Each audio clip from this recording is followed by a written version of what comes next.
ടീമിന്റെ അധികാര ചിഹ്നമായിട്ട് പവർ ടീമിനെ കൊടുത്തതായിരുന്നു ഒരു തൊപ്പി.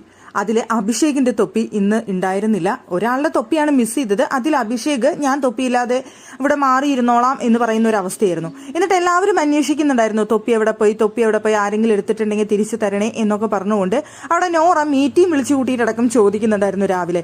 എന്ന് വെച്ചാൽ അധികാരം, ആ തൊപ്പി വെച്ചാലേ അധികാര ചിഹ്നമാവുള്ളൂ, തൊപ്പി ഇല്ലെങ്കിൽ ഞങ്ങൾക്ക് അധികാരം ഉണ്ടാവില്ല എന്നുള്ള ഒരു തോന്നലുണ്ടായിരുന്നു. എന്നുള്ളത് കൊണ്ട് തന്നെ അവിടെ അഭിഷേക് പറഞ്ഞു ഞാൻ റൂമിൽ തന്നെ ഇരുന്നോളാം, ഞാൻ അധികാരത്തിന് വരുന്നില്ല, തൊപ്പി ഇല്ലാത്തതുകൊണ്ട് ഞാൻ ഇനി ഒന്നിനുമില്ല എന്ന് അവിടെ അഭിഷേക് പറയുന്നുണ്ടായിരുന്നു. അങ്ങനെ അവിടെ ഇരിക്കുന്ന സമയത്ത് ആരും പറഞ്ഞില്ല ആരുടെ കയ്യിലാണ് തൊപ്പി എന്നുള്ളത്, തൊപ്പി എവിടെയാണെന്ന് കണ്ടു കിട്ടിയിട്ടുണ്ടായിരുന്നില്ല.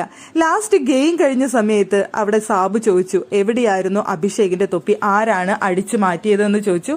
അടിച്ചു മാറ്റിയത് അർജുനാണ്, അത് എടുത്തു വെച്ചിട്ടുള്ളത് സിജോ ആണ് എടുത്തു വെച്ചിട്ടുള്ളത് എന്ന് പറയുന്നുണ്ടായിരുന്നു. അപ്പൊ എന്തിനാണ് അടിച്ചു മാറ്റിയെന്ന് ചോദിച്ചപ്പോ ചുമ്മാ ഒരു രസത്തിന് ചെയ്താണ്, അതവിടെ വെറുതെ ഇരിക്കുന്ന കണ്ടപ്പോ അടിച്ചു മാറ്റി, അത് സിജോയുടെ കയ്യിൽ എടുത്തു വെക്കാനായിട്ട് ഒളിപ്പിക്കാനായിട്ട് കൊടുത്തു, അത്ര തന്നെ എന്ന് പറയുന്നുണ്ടായിരുന്നു.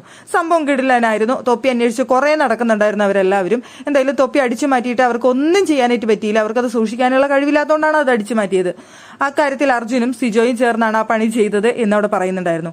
അതുപോലെ തന്നെ സാബു പറഞ്ഞ മറ്റൊരു കാര്യം ഉണ്ടായിരുന്നു അഭിഷേകിനെ കുറിച്ച്. അഭിഷേക് ഒരു പെർഫോമൻസും കാഴ്ചവെച്ചില്ല, വളരെ മോശമായിരുന്നു അഭിഷേക് എന്നുള്ളത്.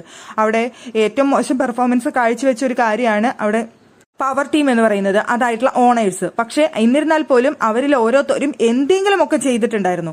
അത് അവരെടുത്ത് പറയുന്നുണ്ടായിരുന്നു. റസ്മിൻ അവിടെ ഭയങ്കര ബഹുമാനത്തോടുകൂടി പൊളൈറ്റോട് കൂടിയിട്ടാണ് അവിടെ ഗസ്റ്റിന്റെ അടുത്ത് പെരുമാറിയതും അവിടെ കാര്യങ്ങൾ ചെയ്തു കൊടുത്തതും എന്ന് പറയുന്നുണ്ടായിരുന്നു. അതുപോലെ നോറ ഒരു കാര്യം നമ്മൾ ചോദിച്ചു കഴിഞ്ഞാൽ അതിന് 100 എക്സ്പ്ലനേഷൻ തന്നിട്ട് നമ്മൾ ഉത്തരം മുട്ടിക്കാനായിട്ട് ശ്രമിക്കുന്നുണ്ടായിരുന്നു.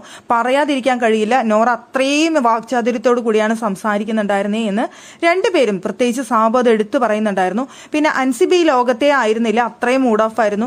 ഏതോ യക്ഷിയെ പോലെയാണ് നടന്നിരുന്നത്, അങ്ങനെ നടന്നാൽ ഇവിടെ ശരിയാവില്ല, എന്തെങ്കിലുമൊക്കെ ചെയ്യണം എന്നുള്ളത് അൻസിബയുടെ അടുത്ത് പറയുന്നുണ്ടായിരുന്നു. പക്ഷേ കൂട്ടത്തിൽ ഏറ്റവും പരാജയമായി തോന്നിയത് അഭിഷേകാണെന്നാണ് പറഞ്ഞത്.